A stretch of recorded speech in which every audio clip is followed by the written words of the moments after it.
Welcome to another episode of the Wood Couture Podcast.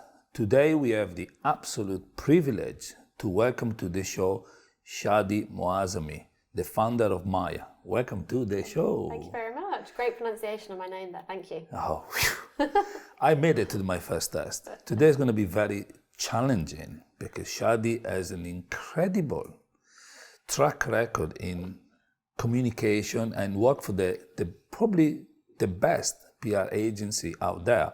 So she's going to test my skills and we want to hear all about her. Now, tell us a bit more your origin, where you come from. Sure, thank you. So my name is Shadi. I am originally from Iran, but grew up in the UK. I have been in the UAE for 12 years now, working in PR, as you mentioned. I came out here in 2009 on a grad scheme with a PR agency from the UK and then settled, as we all do. It's a pretty cool place to be, pretty great place for opportunities. Throughout my career, I have, specialised a little bit more in hospitality, and due to the huge variety of hotels, restaurants, hospitality experiences here, I've had the opportunity to work with some really great consultancies and agencies, but also in-house at a hotel group. And so been able to ride the wave of tourism to the UAE, specifically Dubai, to then now have my own small consultancy focused very much on communications for hotels, travel, hospitality experiences, and a little bit of design as well. What's your best memory of living within a very, good Iranian family in the UK? My best memory, goodness, that's going to take me a bit of time to think of. I guess the thing, and I know you have experience with Iranian families, so you probably say the same thing, especially being Italian. I think the thing that sets things apart in my brain is the warmth of Iranian families.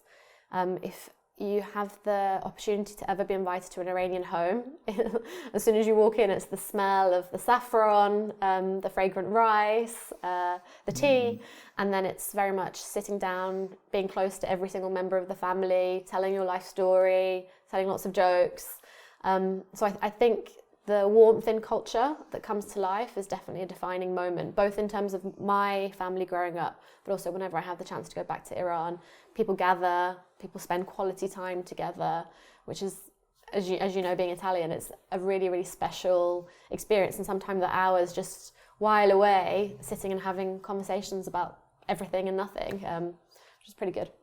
Is there anyone in your family, whether the direct family, your mom and dad, sisters and brothers, or the extended one that you're very close to? I'm very close to my mom, very, very close to her. She's more like a friend. And we, again, sit and talk openly about lots of things, kind of that heart-to-heart type of conversation always works well. But I have an older brother, very close to him, close to his family. He has a little daughter whose name is MAIA, which is the name of my company. So I named my company after her for kind of the next generation of of women taking over the world, hopefully. So yes, thankfully, we're very, very close. It's obviously sometimes it's challenging with families, and I think sometimes we tend to glorify each other when we're far away, but we all understand that, and expats know that very well. But I think having the care for each other and the commitment to helping each other, no matter what, that unconditional love, is really, really special, and something that we certainly celebrate. So, yeah. What stories has your mum told you about her move from Iran to the UK? Gosh, that you remember, you say, wow, this is... I didn't expect these types of questions, Filippo.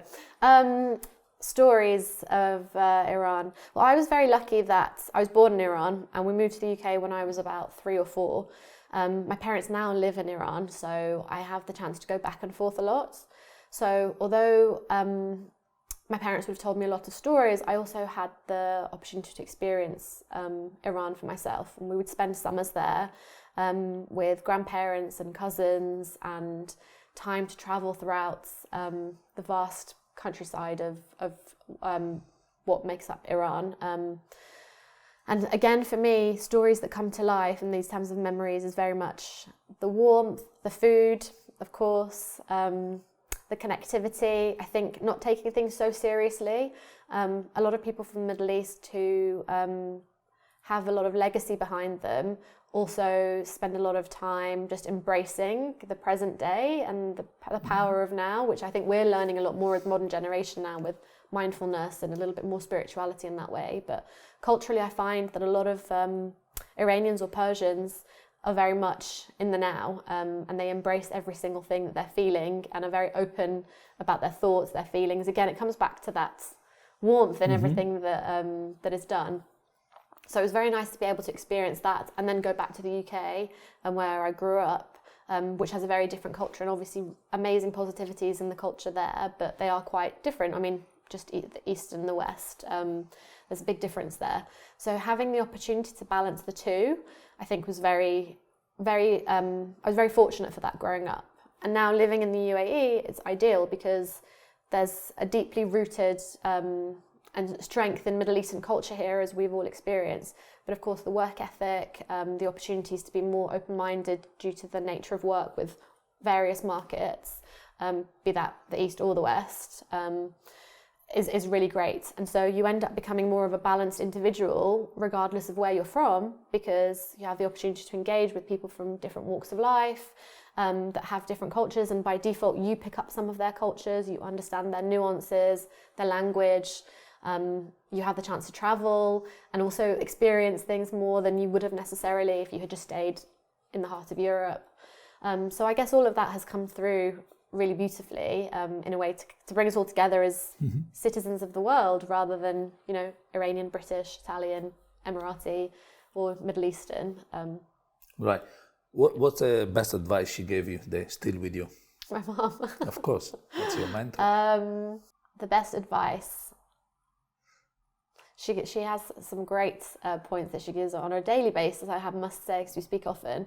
But I guess it's very much just embrace every single opportunity that comes your way, whatever that may be. Even if it doesn't work out the way you had anticipated, there's an opportunity to learn and adapt from it. Be that in your personal life, be that professionally, be that just even, go on that adventurous holiday or go skydiving or jump into that pool. I think having support that way to really make the most of everything that's alongside your path is really, really great, and something that we should all encourage for each other, because we don't have the answers. We have no idea how things may turn out, and the more you try and succeed and fail, I think the better it is for you, because you'll just keep growing and evolving, which personally to me is the most exciting and liberating thing about aging, because you have experience and you learn about yourselves, about other people, and just propels you onto something that you might not necessarily have anticipated prior to that. You graduated with a degree in English literature. Yes. So was that a planned, I would say, path to lead the way in the work you're doing right now? Yeah. Or at what point did you decide that's the career you want to undertake? Not necessarily. I think English is quite a broad subject, and I chose to study that because I love books and literature. And so I think I was probably my second year of university and starting to think about the next step in terms of actual jobs, not necessarily career, but jobs. And I went to a few talks, and there were a few public relations seminars. And I think naturally when you study English, because you are studying literature in terms of how to write, how to communicate, how to formulate an argument very clearly and in a balanced way, that's definitely contributed a lot to then taking a step into communications, because as a communications person, you're representing a brand ultimately, or an experience, and you need to be the advocate. So you need to be able to communicate in a very clear, eloquent way about that business, its objectives, how it will make consumers or potential businesses or stakeholders feel, how it contributes to their business ultimately. And you need to almost be a very traditionally we would say an all-rounder type of person. You need to be able to talk but listen, you need to be able to write, you need to be able to influence. And so I guess that all helped quite a lot. I then did a few internships in PR agencies and saw that I naturally had the ability to talk. I enjoy chatting to lots of people. I wasn't so nervous standing up in front of people and presenting, which again is really key. especially when you work in PR agencies, because you end up having to pitch for new business so often, and you need to be able to feel comfortable and clear in how you're pitching for business. There's obviously a big sales element to working in an agency at the same time. So I guess all of that in a nutshell came together, and I thought I would try it. Again, very flexible, see how things go. If it hadn't worked out, I guess I could have gone into any other opportunity or any other career path, because I guess studying something a bit broader initially allows you the time and the space to figure out if something's right. Whereas if you go down a traditional route, you're studying medicine, for example, it's a long period of time that you're spending studying something. It's likely that you're going to stay in that career. But I think humanities subjects such as English, philosophy, politics, law even, there's a lot of opportunities and scope to keep growing into whatever. And that may still happen, like this, my career at the moment is my career of now, but there might come a time where I actually choose to go into something completely different. And I think that is an exciting prospect to consider, because again, as we were talking about earlier, it's not one size or kind of one route that we must take. We, especially people of our generation or people in our life situations, we're very privileged that we can make the most of every opportunity that comes our way. So it's better to think bigger in that way rather than staying in, this is my lot in life, this is what I'll focus on only, which isn't really, it kind of defeats the whole purpose of experiencing things and embracing the power of now, as we talked of earlier. It's interesting because in the context of unity and diversity, you have experienced 3 different cultural contexts: the Persian, the British, and now the Arab. What is the unified all of them? Or is that what similarities the 3 cultural contexts present, and how is that helping you in your day-to-day job? I would say it's the humanity. I would say being as real and authentic as possible to ourselves and to each other is the best thing we can do for each other. Because we are all human beings and we wake up in the same way and we go to sleep in the same way. What happens in between is our choice. But I have found personally, I relate infinitely more when I have the opportunity to connect with people, regardless of where they come from or what they might have experienced that may be different to me. That may be because, again, I like to talk. Obviously, women like to talk, and being in PR, we like to talk a lot. And so I'm curious and interested in everything. And the more you talk and the more you ask, as you know, the more you learn, and the more it opens you up to even more. And I guess I'm quite interested in constantly learning. And these 3 cultures that I've experienced to date, hopefully more I'll experience even more, have allowed me to learn so much more, and I guess kind of build a stronger foundation from which you can continue to learn further. And I don't mean necessarily in the educational sense, but just in how you feel about yourself or how you might feel about others is ever evolving. And to me, that's the beauty of living in the UAE, because there's just so much scope for that to keep on growing. And we've seen, after the pandemic now, Dubai is a new place just within the space of less than 2 years. And there are lots of other places that haven't, sadly, had the chance to even adapt, let alone evolve into something new and exciting as Dubai has. I have the privilege to work quite closely with Dubai Tourism on the work that I do, and I really see the hard work that the team there are constantly putting into all of their key source markets to continue to drive the destination and to be as creative as possible and to really cut through the noise of what other destinations may be doing. And that, I think, is the same spirit that we have when we, as multiple nationalities, sit and have conversations, because we feel welcome, even though we're from different places, to build our own culture and our own nationality almost as expats within the UAE. In the journey of the Wood Couture Podcast, but also looking further afield and looking at successful entrepreneur, and particularly women entrepreneur, they all have an interesting early morning routine. And I know you have one. Tell me a bit more. How do you know I have one? Secrets. 5 a.m. club definitely is a good club to be a part of. I wake up every day at 5 o'clock. Every other day I go to Barry's boot camp in the marina. Very, very big Barry's fan. And I start my day exercising. Works out perfectly. I go with a close friend of mine who lives very close to me. We go together, we have the same classes, so we have quality time together in that way. come back. I think I'm home by 6:50, 6:55. I've shower, coffee, I'm ready at my laptop by 7:30, just before 8. And I find that is a righteous period of time because you feel smug that other people have not woken up that early, not exercised, not had their coffee. And so you're on it, simply to say, using kind of colloquial language, and you're ready to go. And so I enjoy being, I guess, a couple of steps ahead of my clients because that's how you should be as a communications person. Or actually not even just communications person, as any form of consultant, you should be the eyes and ears of your clients because you need to be able to know enough about the market, the landscape, the industry to offer them the counsel. And to me, it's a real shame if your client who is using your services knows more than you. Obviously, they may know their field better, but it's your responsibility to be an extension of who they are and what their team is. And I know a lot of people, particularly salespeople, may say this, we're an extension of your team when they try to win the business. But I think from a communications point of view, you need to know what the next conversation is or what people are going to be talking about or wanting to know about. And you need to find ways to support your clients to be a part of that conversation. Because if you're not part of the conversation and the nuances of that culture at that moment in time, you'll get left behind.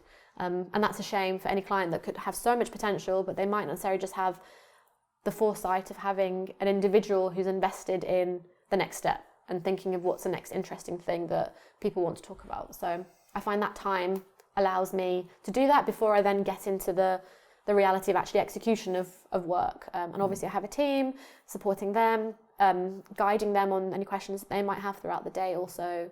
And then obviously getting into meetings and all of those things that we all know. If one morning you don't have your routine, would that give you a different kind of mood for the day? Yeah, sadly. I wish it wasn't the way. I wish I was like a robot and I could just jump out of bed and it would all work out perfectly. I'm sure you're the same. Right. It does. I find exercise really makes a difference, but I try to do that every morning, but then I'm sadly getting older.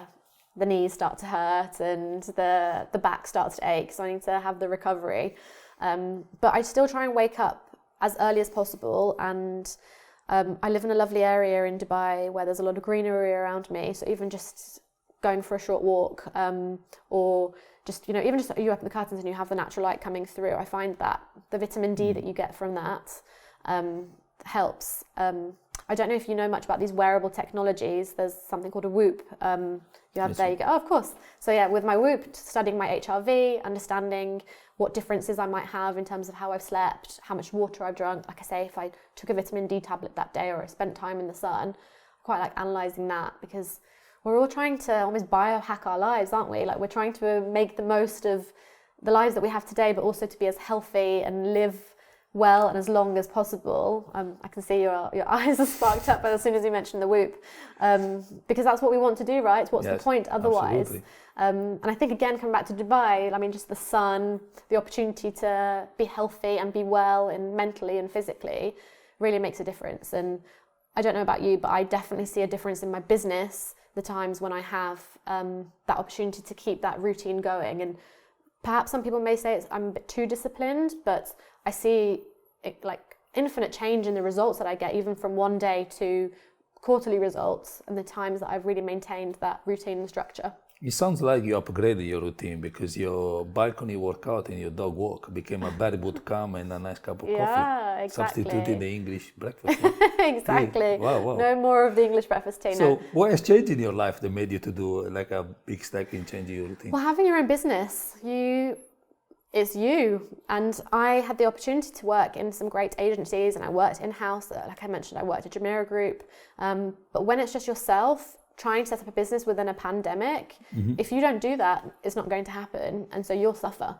And so I guess I'm very lucky that I was raised in a way to have a very strong work ethic and to be quite entrepreneurial in the way I do things already. So it probably came more naturally to me than it might have if somebody hadn't been raised in that environment. But I noticed if I wasn't there talking to my clients before they're talking to me, then I wouldn't have the client, or I wasn't able to win that business if I wasn't seen, and to be seen with them, but then also to be seen by their competitors and what I'm doing otherwise. And the reality is, if you are a PR person doing PR for somebody or a business, but not doing it for yourself, you'll get left behind. You need to grow yourself aligned with the same way. And personally, I found those little hacks made a huge difference, because then obviously you go to bed earlier, you have more time to recover and then be ready and available the next morning. What memories does the music of Ludovico Einaudi bring back to you? This is a whole other level of questioning, Filippo.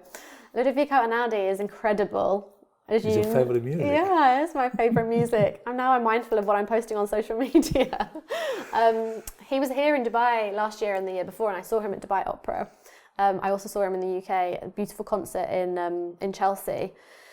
I mean, Ludovico Einaudi is probably my most listened to artist, musician, because he just can contribute to every single experience in your life, from more of the classical times when you're deep into something and you're working through it, to more of the upbeat times, to sometimes just the beauty of his music that's linked to the season or a feeling. Or, I've listened to many podcasts with him also, and he talks about just looking up into the sky and feeling and being human, and really embracing the experience that you have right then in that moment, and his music then evokes that. So yeah, I'm definitely a fan of Ludovico.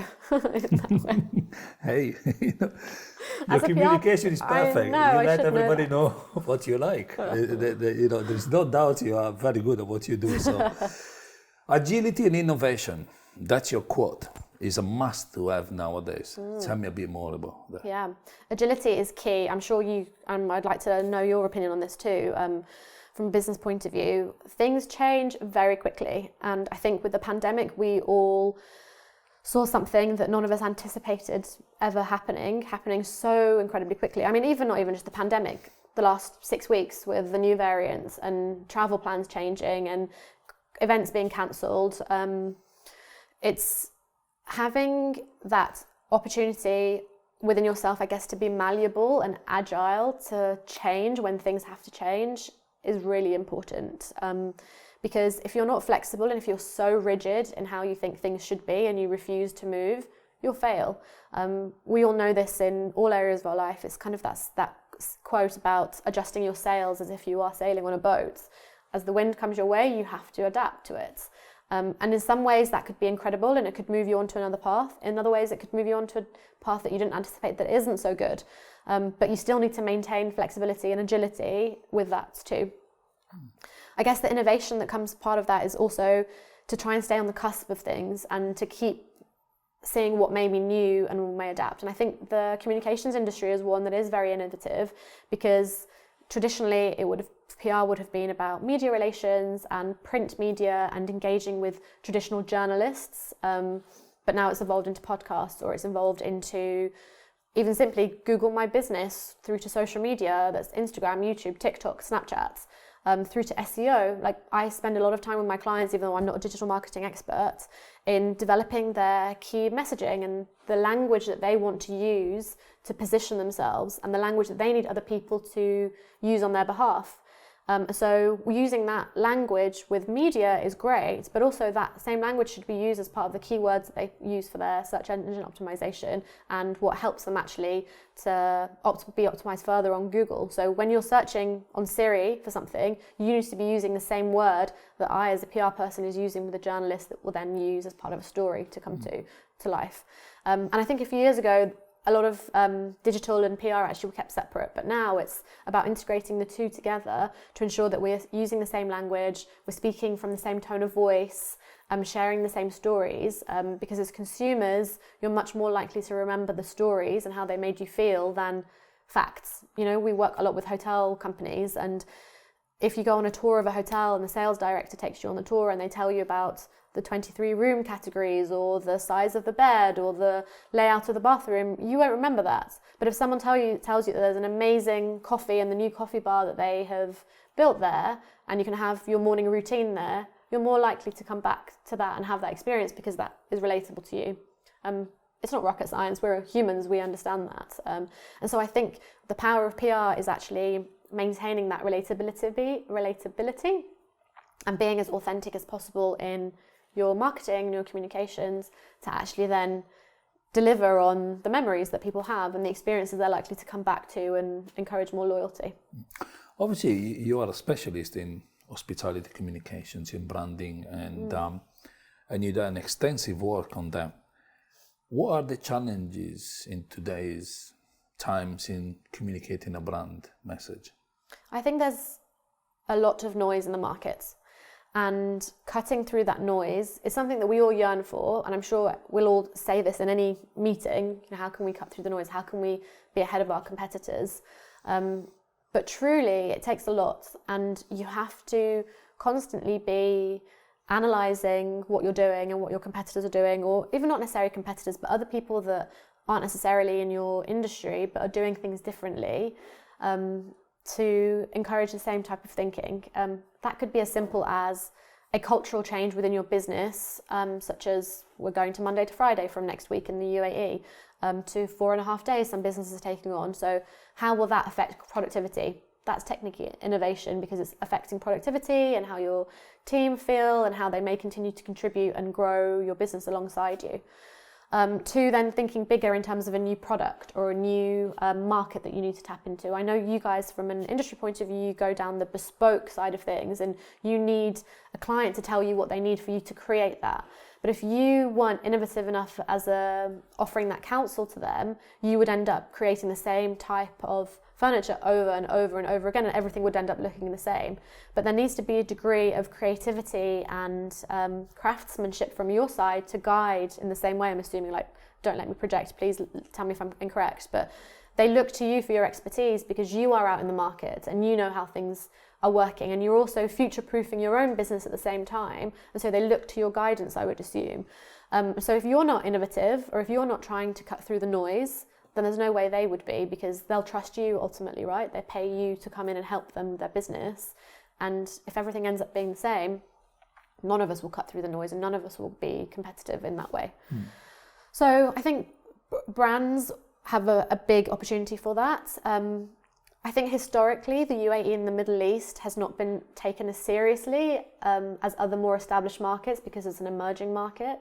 But now, in this new era that we're in, post, not necessarily yet, but hopefully in time we'll be in post-COVID era, I think the rest of the world is taking stock of what the Middle East is doing, and the UAE, Saudi Arabia, Qatar, and what's happening. There's so much potential to do more, and I think it's really exciting time for businesses like ours now to be a little bit more global and not just regional, and show what amazing talent and skill there is in the market, and how we can make the most of the potential we have of the population in the Middle East, to really do phenomenal best practice work. Traditionally, I don't know if it's the same thing with your industry, but people might look to Italy, they might look to France for amazing artisanal design. They wouldn't necessarily think of the craftsmen in the Middle East, but we know there's some amazing talent and artisans here. And it's the same thing with my business. People would look at agencies or hotel groups in New York or London or Tokyo.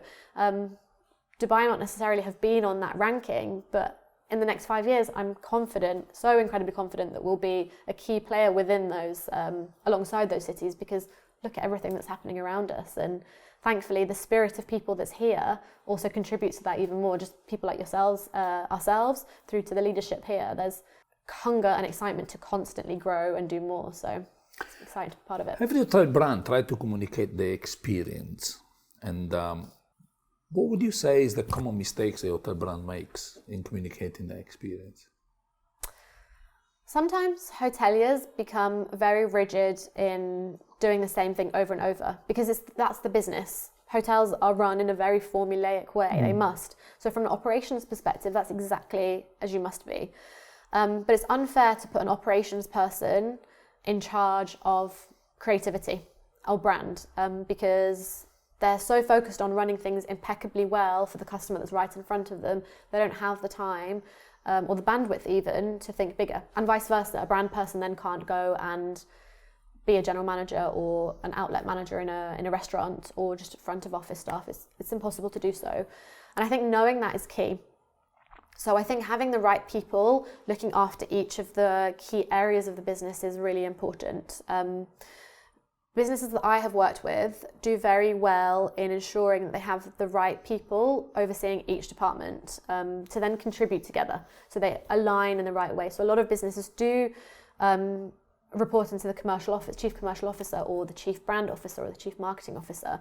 And that's opportunity to know what the priorities are across all of those verticals is really important. So I may sit here from a PR and marketing point of view, somebody else may sit from a sales point of view, somebody may sit from a revenue point of view.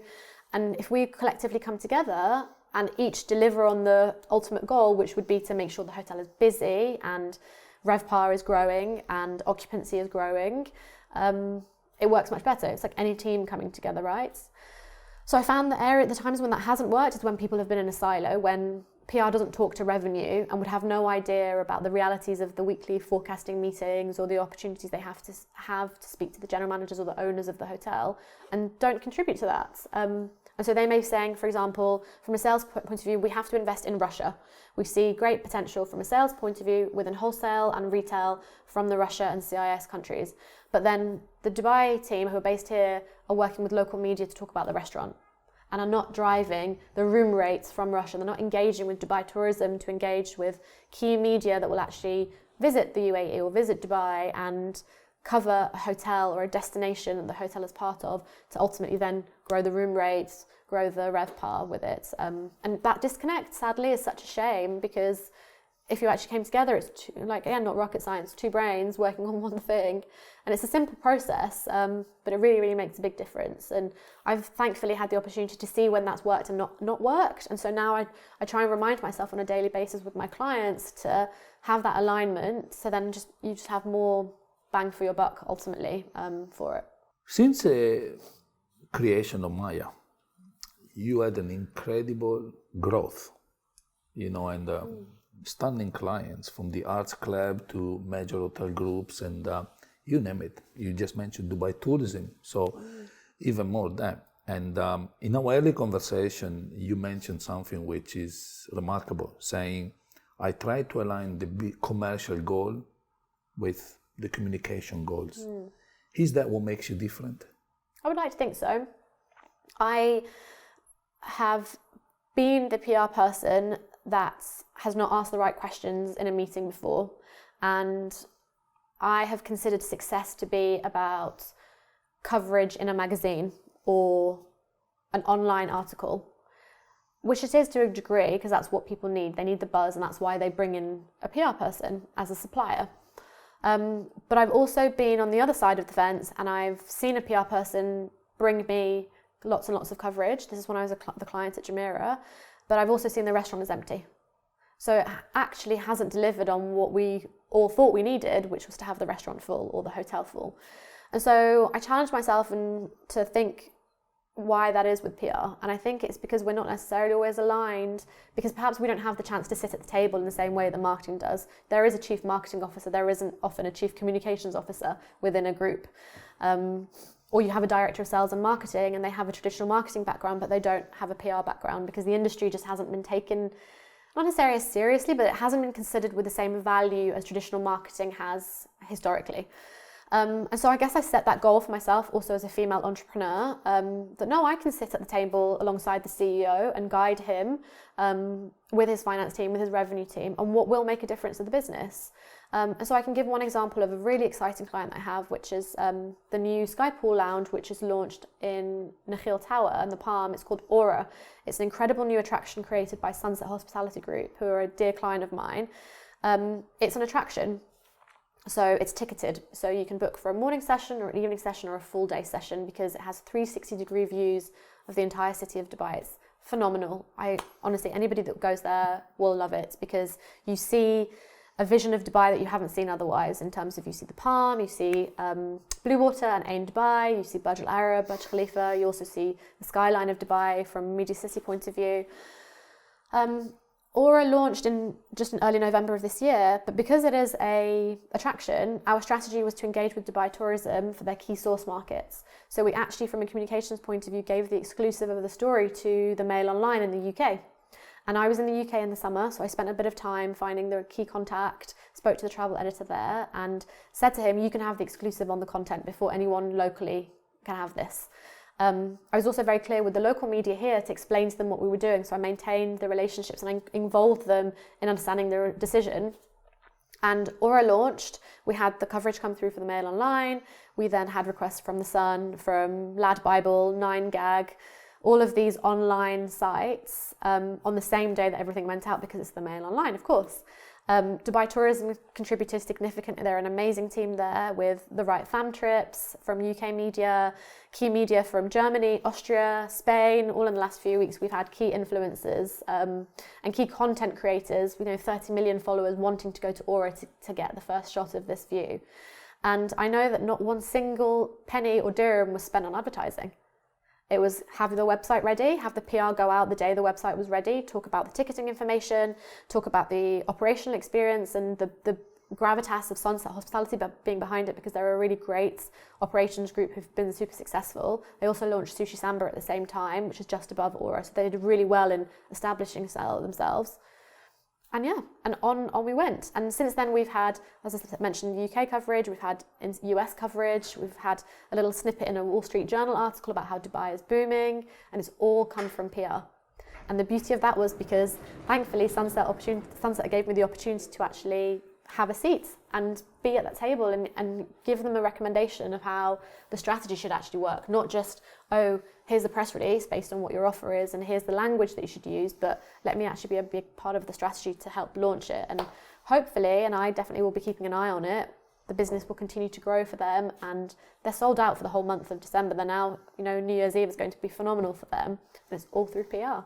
I have to say, the team there are amazing, so it's not just down to us, but the fact that they are open and they trust me as a member of their team and as a consultant for them is incredible. And I'm so grateful for that, because if you don't have clients that have a similar approach and like to do things differently and innovatively, as we talked about earlier, then you will always end up being the traditional supplier rather than a partner. And so it's really important to maintain these types of relationships with people and help encourage that further.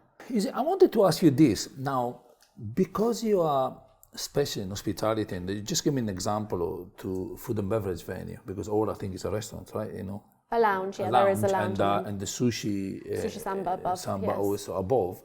And you recently moderated a panel at the Hospitality Leadership Design Conference. And when you pitch, let's say, when you put the strategy together for these places, where does design come into the overall storytelling? I think a lot of these venues that aim to appeal to a luxury demographic need to have beautiful design, because a luxury consumer is very mindful of all of their luxury touch points, be that in their home, their office, to the culinary destinations they might dine at. Mm-hmm. And so from a hospitality point of view, if you aren't creating a design that appeals to that demographic, you won't get them through the door. You won't get the coverage on Instagram. You won't have people sharing on WhatsApp, have you seen this really beautiful new restaurant we must go to? Particularly with destinations such as Dubai, where we are very open to new things and we like to try new restaurants and new hotels and hospitality experiences. And so for me, design is crucial in that way. I think design in the same way has to be a key part of the development process. And so I have an amazing client of mine, Six Senses Ziggy Bay, which is operated by the global group Six Senses, which is very well known for sustainability. And the owners of the owners of the hotel here are a local company who actually also work in construction. And so when the hotel was being developed, because they knew that Six Senses would be operating it, they ensured that the build of the hotel was sustainable.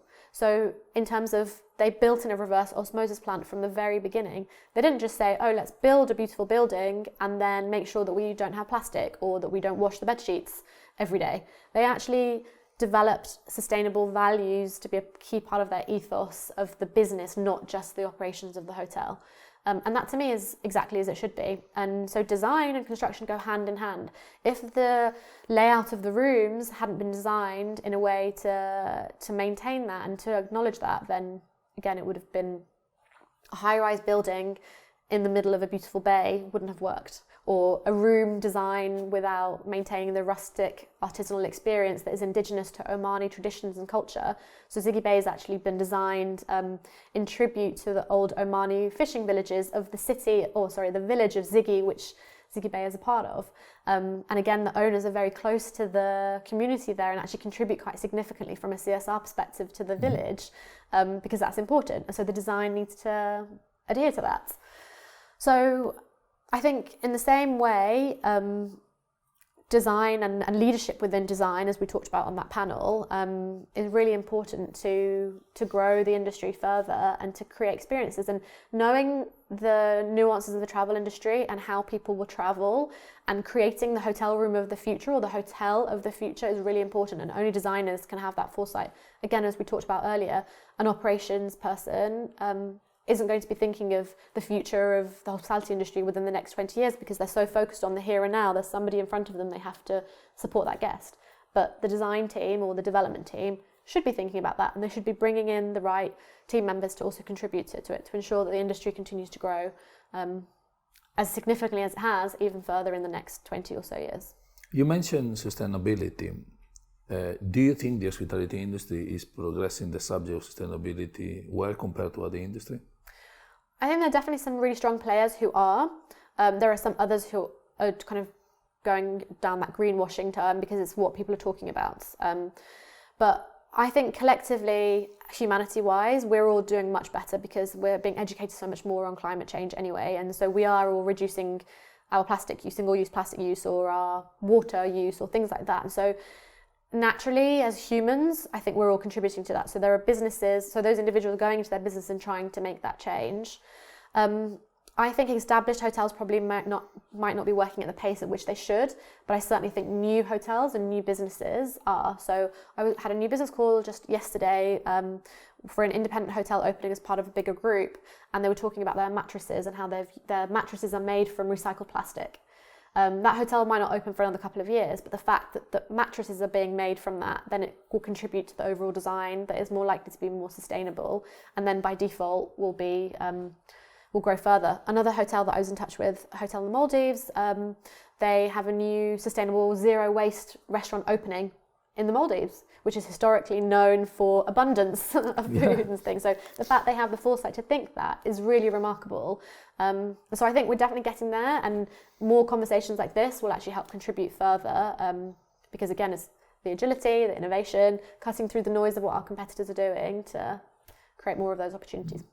Within the CSR umbrella, and you made a couple of remarks in our conversation, saying at the very early stages of our conversation, you said, I'm one of the women that entrepreneurs are going to drive the world. And so in the context of equality and diversity, is the hospitality really doing something about it, or how do you feel about it? It's definitely growing. There are a lot more women in senior roles in hospitality groups, definitely. But there's always room for more.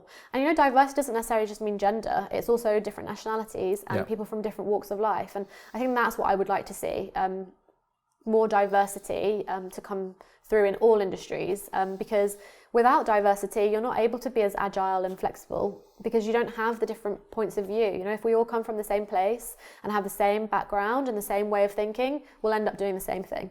And that to me just sounds awful. We need change, we need to do things and be disruptive. We often talk about this in the design industry. How can you be disruptive? And sometimes I think having a more diverse table of more women, more nationalities, people from different walks of life is the only way to contribute to that disruption. As an entrepreneur, and in the PR industry, there are a lot of very successful women who have done amazing things, and I'm very lucky to have a couple who are really great mentors of mine that have much bigger businesses than I have, and they have done it by themselves, or they've done it with another female partner. And I think Dubai really has created an opportunity for a lot of female business owners to thrive, and I hope for more of that.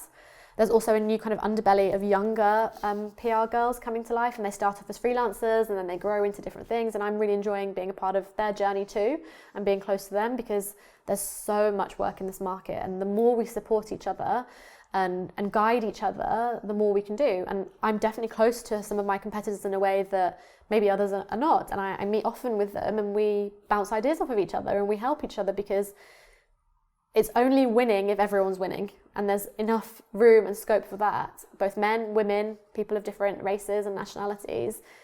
There's enough. But this huge world that we live in, and it's up to us to support each other with that and help each other to grow. And yeah, simply bounce ideas off. You never know what that might lead to. I'm curious, what are these two women mentors? One is Sophie To from To PR. She's done an amazing job. She's a very kind person who I've spent a bit of time with, and she's answered quite a lot of my questions before. Another is Katie Harvey from QComs, really amazing woman also. She and a female partner set up their agency, and they've done an amazing job, and they're still growing and evolving into as their businesses are. So you don't have to stay stagnant just because you've grown and that's it. Like, there's so much opportunity. And both Katie and Sophie have been very real and honest with me about things, which, as you can tell, I really appreciate. And we have similar conversations like this. And yeah, I'm sure they'll go on and be even more successful as they have, because they deserve everything for that. And I hope I have the chance to learn more from them as well. What's the best advice they gave you? To be real, to be vulnerable, and to know that it's very hard. Especially, I think, being a woman in business or a woman in communications, you are expected,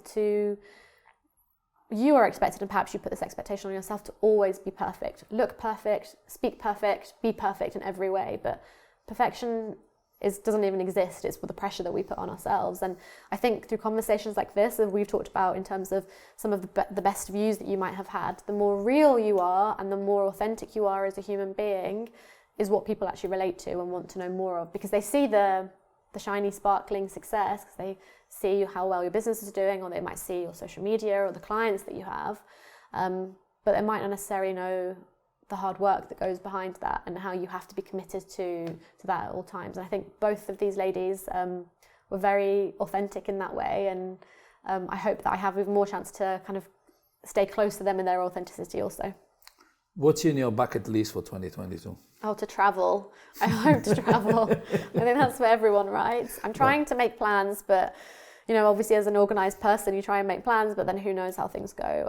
But I'd like to spend some quality time with my family. I had 2021, thankfully, we were able to do that much better than 2020. Spend time with family, travel, and grow the business in new ways, more innovative ways, further into digital, further into social media and creative content, and I guess more of these types of opportunities, speaking with other peers in different industries and maintaining the authenticity between us. What communication trend do you envisage in the next 24 months? Everything on social.